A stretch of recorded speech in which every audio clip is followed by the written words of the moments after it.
नमस्कार दोस्तों। इससे पहले बेसिक कॉन्सेप्ट के 2 वीडियो आपने ज़रूर देखे होंगे। आज ये तीसरा वीडियो लेकर के हम आपके सामने हैं। इसमें माइक्रो इकोनॉमिक्स का एक बहुत ही महत्वपूर्ण कॉन्सेप्ट प्रोडक्शन पॉसिबिलिटी कर्व को डिस्कस किया गया है। मुझे उम्मीद है ये वीडियो आपको ज़रूर पसंद आएगा।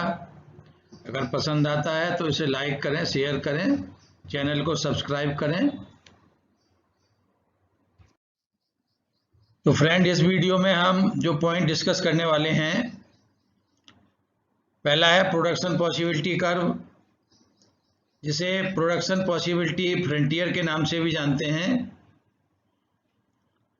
दूसरा, attainable and unattainable combination of output.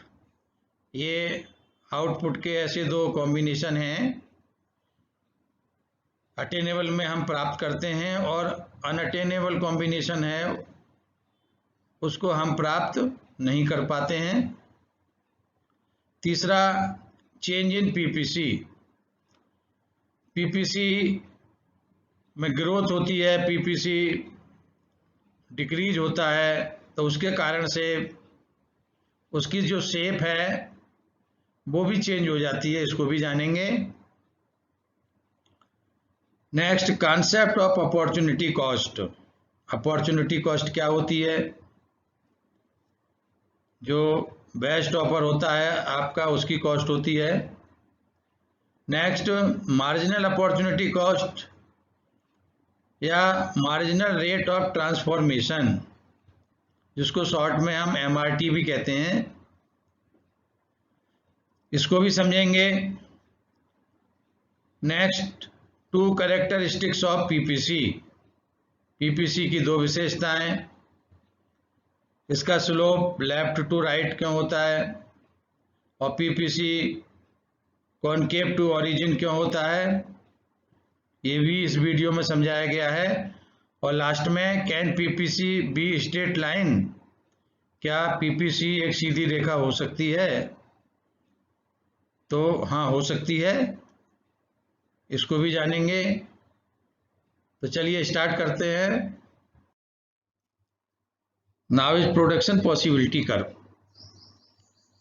Production possibility curve एक ऐसा कर्व होता है जो 2 गुड्स के प्रोडक्शन को दिखाता है। यहाँ पर हमने जो एग्जाम्पल लिया है उसमें 2 गुड्स हैं, व्हीट एंड क्लॉथ। अगर आप के पास जो टेक्नोलॉजी या रिसोर्सेज दिए गए हैं तो उनके द्वारा आप इन दोनों गुड्स का जो प्रोडक्शन करेंगे तो उसके बहुत सारे कॉम्बिनेशन हैं। जैसे कि आप टेबल में देख रहे हैं, goods are wheat and cloth and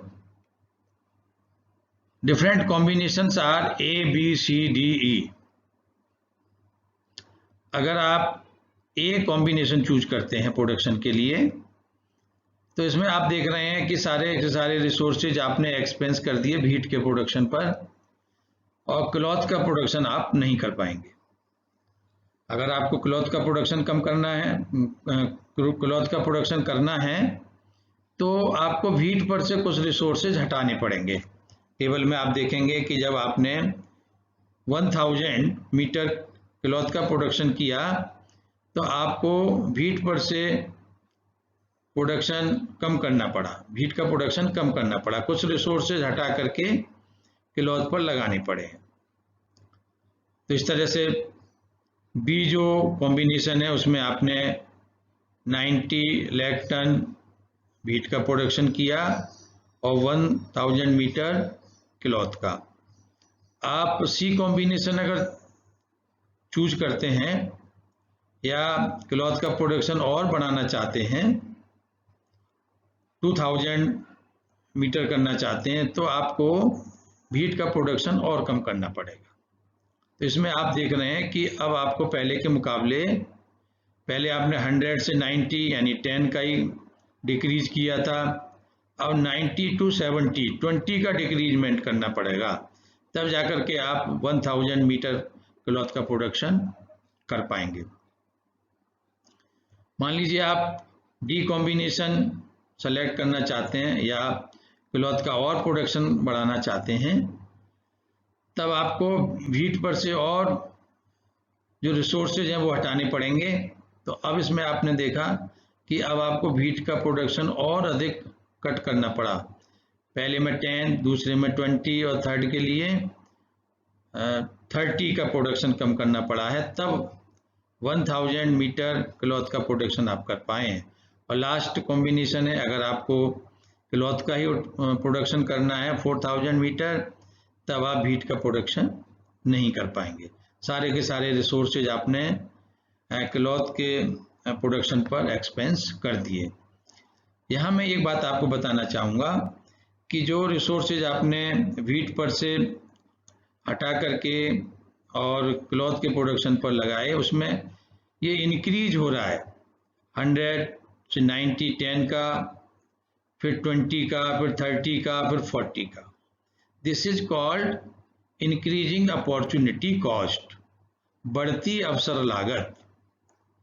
अर्थात क्लॉथ का प्रोडक्शन बढ़ाने के लिए more and more resources you sacrifice. अगर आप व्हीट के प्रोडक्शन को कम करने के लिए ज़्यादा से ज़्यादा रिसोर्सेज सैक्रिफाइस कर रहे हैं क्लॉथ के प्रोडक्शन को बढ़ाने के लिए, तो ये इंक्रीजिंग ऑफ अपॉर्चुनिटी कॉस्ट कहलाएगी। इसी चीज़ को हमने इस डायग्राम में भी दिखाया है।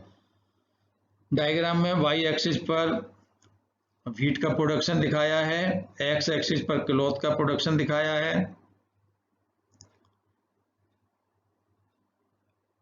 और आप देख सकते हैं कि अगर आप व्हीट का प्रोडक्शन 100 लाख टन करना चाहते हैं तो क्लॉथ का प्रोडक्शन 0 है, और अगर इसका प्रोडक्शन 2 करना चाहते हैं, क्लॉथ का प्रोडक्शन 2 करना चाहते हैं, तब आप व्हीट का प्रोडक्शन 70 लाख टन करेंगे। तो इस तरह से ये प्रोडक्शन पॉसिबिलिटी कर्व पर जो पॉइंट है A, B, C, D, E, ये ऐसे डिफरेंट कॉम्बिनेशन हैं जिन पर आप प्रोडक्शन कर सकते हैं। हर जगह, हर पॉइंट पर A, B, C, D, E पर आपके जो भी रिसोर्सेज हैं उनका पूरा यूटिलाइजेशन हुआ है और प्रोडक्शन किया गया है। जो भी रिसोर्सेज हमारे पास अवेलेबल हैं उनसे हम प्रोडक्शन करते हैं। इस डायग्राम से आप और अच्छी तरह समझ सकते हैं। डायग्राम में A, B, C, D, E जो पॉइंट हैं, इन पर ये सब अटेनेबल कॉम्बिनेशन है, अर्थात जितने भी रिसोर्सेज हैं उनका पूरा यूटिलाइजेशन हुआ है और प्रोडक्शन किया गया है।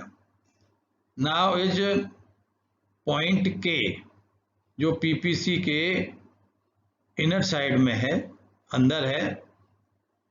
ये पॉइंट K ये शो कर रहा है कि हमने जो रिसोर्सेज हमारे पास हैं उनका या तो एफिशिएंट यूज नहीं किया है या पूरा यूज नहीं किया है, रिसोर्सेज हमारे रह गए हैं।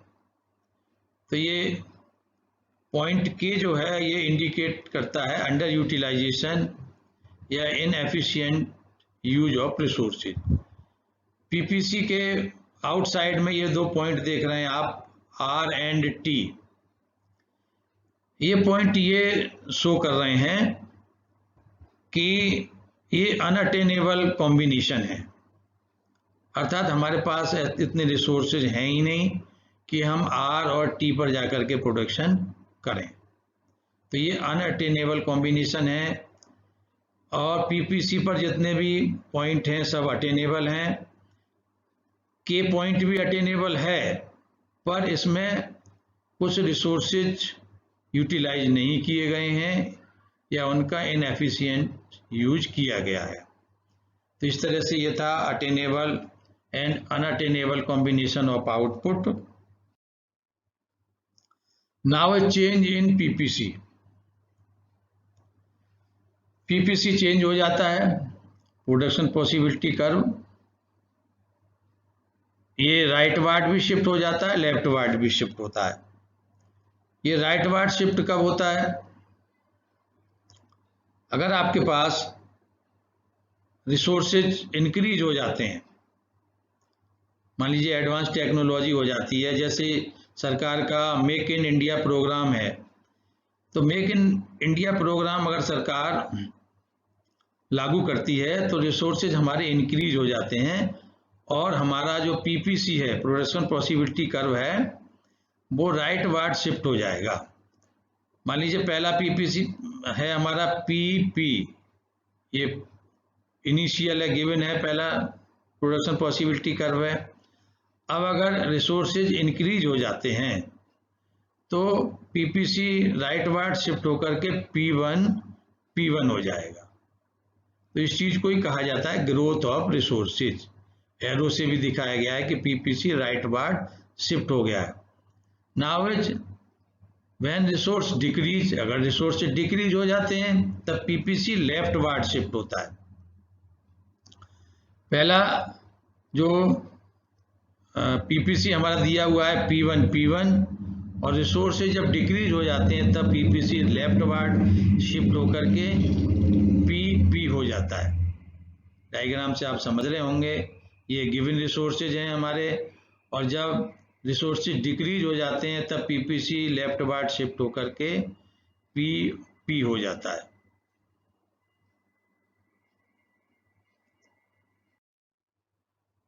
A to A1 हो जाता है, ये इंक्रीज हो जाता है। ये शो कर रहा है कि हमने गुड वाई के प्रोडक्शन में एडवांस टेक्नोलॉजी का यूज किया है, इसलिए पीपीसी इंक्रीज हो गया है।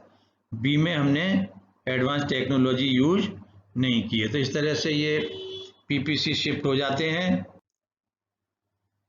Now concept of opportunity cost. Opportunity cost ऐसी कॉस्ट होती है जो नेक्स्ट बेस्ट जो आपका ऑप्शन होता है उसकी जो कॉस्ट होती है। एक एग्जांपल से इसे आप और अच्छी तरह से समझ लेंगे। मान लीजिए आप डॉक्टर हैं और प्राइवेट हॉस्पिटल में अगर आप जॉब करते हैं, अपनी सेवाएं देते हैं, तो आपको 2.5 लाख रुपए पर मंथ वहां से मिलते हैं। और मान लीजिए अगर आप इस जॉब को ना करें तो दूसरा आपके पास जो बेस्ट अल्टरनेटिव है कि गवर्नमेंट हॉस्पिटल में आप जॉब करेंगे, तो वहां से आपको 2 लाख रुपए मिलते हैं। तो ये 2 लाख रुपए आपकी जो है वो अपॉर्चुनिटी कॉस्ट है। जो प्राइवेट हॉस्पिटल में आप जॉब कर रहे हैं, ये आपका बेस्ट ऑप्शन था जिसको आपने अप्लाई कर दिया, लेकिन जो रिजेक्ट किया ऑप्शन वो गवर्नमेंट हॉस्पिटल की नौकरी थी जिसमें आपको 2 लाख रुपए मिलने वाले थे। तो ये 2 लाख रुपए प्राइवेट हॉस्पिटल में वर्क करने की अपॉर्चुनिटी कॉस्ट है। यहाँ पर भी मैंने आपको और बताया है इसमें, when you make a decision the most valuable alternative you give up your opportunity cost. अगर आप जो बेस्ट अल्टरनेटिव है उसको सेलेक्ट करते हैं तो जो सेक्रीफाइस करते हैं आप, वही आपकी अपॉर्चुनिटी कॉस्ट है। Now is marginal opportunity cost या marginal rate of transformation. Friends, marginal opportunity cost is the ratio between loss of output and gain of output. इसका फॉर्मूला भी आप देख लें। Marginal opportunity cost equals to delta Y. Delta Y यानी Y के production में जो आपने कमी की, loss of output in use 1, and upon delta X, gain of output in use 2। इस डायग्राम से और आप अच्छी तरह से समझ सकते हैं। डायग्राम में आप देखेंगे कि K से K1 तक का आपने ये आउटपुट जो है ये लूज किया है Y का, लेकिन गेन जो किया है आपने वो L to L1 एक्स का प्रोडक्शन बढ़ाया है, के से K1 तक का प्रोडक्शन वाई का कम किया है, तब आपने जाकर के एल से L1 तक का प्रोडक्शन इंक्रीज किया है। तो इस तरह से आप देख सकते हैं कि ए बी जो है ये डेल्टा वाई है, यानी इतना आपने लॉस किया वाई का ए बी, और गेन कितना किया बी सी। तो इस तरह से ये फॉर्मूला हो जाता है delta Y upon delta X K one upon L one या A B upon B C. तो ये इस तरह से मार्जिनल अपॉर्चुनिटी कॉस्ट होती है ये, इसको हम MRT भी बोलते हैं, marginal rate of transformation. Now is two characteristics of PPC। First is downward sloping from left to right. PPC का जो स्लोप होता है वो लेफ्ट टू राइट होता है। ऐसा इसलिए होता है कि जब हमें X गुड का प्रोडक्शन बढ़ाना है तो Y गुड के प्रोडक्शन में कमी करनी पड़ेगी। इस डायग्राम में भी आप देख रहे हैं कि अगर हमें क्लॉथ का प्रोडक्शन बढ़ाना है तो हमें व्हीट के प्रोडक्शन में कमी करनी पड़ेगी। फर्स्ट सिचुएशन में आप देख रहे होंगे क्लॉथ का प्रोडक्शन 0 है, तब व्हीट का प्रोडक्शन 100 लाख टन है। अगर हमें 1000 मीटर क्लॉथ का प्रोडक्शन करना है, तब हमें व्हीट का प्रोडक्शन 100 लाख से घटा करके 90 लाख टन करना पड़ेगा। इसी तरह से अगर हमें क्लॉथ का प्रोडक्शन और बढ़ाना है तब हमें व्हीट के प्रोडक्शन में और कमी करनी पड़ेगी। तो इसलिए PPC का जो स्लोप है वो लेफ्ट टू राइट होता है। दूसरी इसकी characteristics concave to the point of origin. PPC concave to the origin होता है। इसका मतलब ये होता है कि जैसे जैसे आप गुड एक्स का प्रोडक्शन बढ़ाएंगे आपको वाई के प्रोडक्शन में और ज़्यादा डिक्रीज करना पड़ेगा, सैक्रिफाइस करना पड़ेगा। डायग्राम में आप देख सकते हैं फर्स्ट सिचुएशन है कि क्लॉथ का प्रोडक्शन 0 है, तब व्हीट का प्रोडक्शन 100 लाख टन है। अगर आप 1000 मीटर क्लॉथ का प्रोडक्शन करते हैं तब आपको 100 से 90 लाख टन यानी 10 टन प्रोडक्शन कम करना पड़ेगा, 10 लाख टन प्रोडक्शन कम करना पड़ेगा व्हीट का, तब एक 1000 मीटर आप क्लॉथ का प्रोडक्शन कर पाएंगे। नेक्स्ट, अगर क्लॉथ का प्रोडक्शन आपको और बढ़ाना है, 2000 मीटर करना है, तब आपको पहले के मुकाबले अब ज़्यादा सैक्रिफाइस करना पड़ेगा। पहले तो आपने 100 से 90 10 लाख टन का ही प्रोडक्शन डिक्रीज किया था, लेकिन अब आपको 90 टू 70 यानी 20 लाख टन का व्हीट के प्रोडक्शन में कमी करनी पड़ेगी। तो इसलिए ये कॉनकेव टू द ओरिजिन होता है, क्योंकि हमें एक्स का प्रोडक्शन बढ़ाने के लिए वाई के प्रोडक्शन में पहले से ज़्यादा सैक्रिफाइस करना पड़ता है। नाउ कैन PPC भी स्ट्रेट लाइन? क्या PPC एक सीधी रेखा हो सकता है? जी, PPC एक सीधी रेखा हो सकता है अगर जो रिसोर्सेज हैं उनकी एफिशिएंसी अगर बराबर है तो PPC एक स्ट्रेट लाइन हो सकता है। जैसा कि डायग्राम में आप देख सकते हैं कि जितने हम वाई पे से रिसोर्सेज कम कर रहे हैं उतना ही एक्स का प्रोडक्शन बढ़ाने पर रिसोर्सेज हमारे खर्च हो रहे हैं। इसमें कोई डिफरेंस नहीं आ रहा है। 3 रिसोर्सेज 3 के बराबर हम कम कर रहे हैं, 3 ही गेन कर रहे हैं, यानी हमारा delta loss equals to delta gain. तो इसलिए ये पीपीसी इसी कंडीशन में ही स्ट्रेट लाइन हो सकता है, अन्यथा नहीं हो सकता। वीडियो कैसा लगा आपको, अपने विचार जरूर दें। अच्छा लगे तो लाइक करें, शेयर करें, चैनल को सब्सक्राइब करें। Thank you.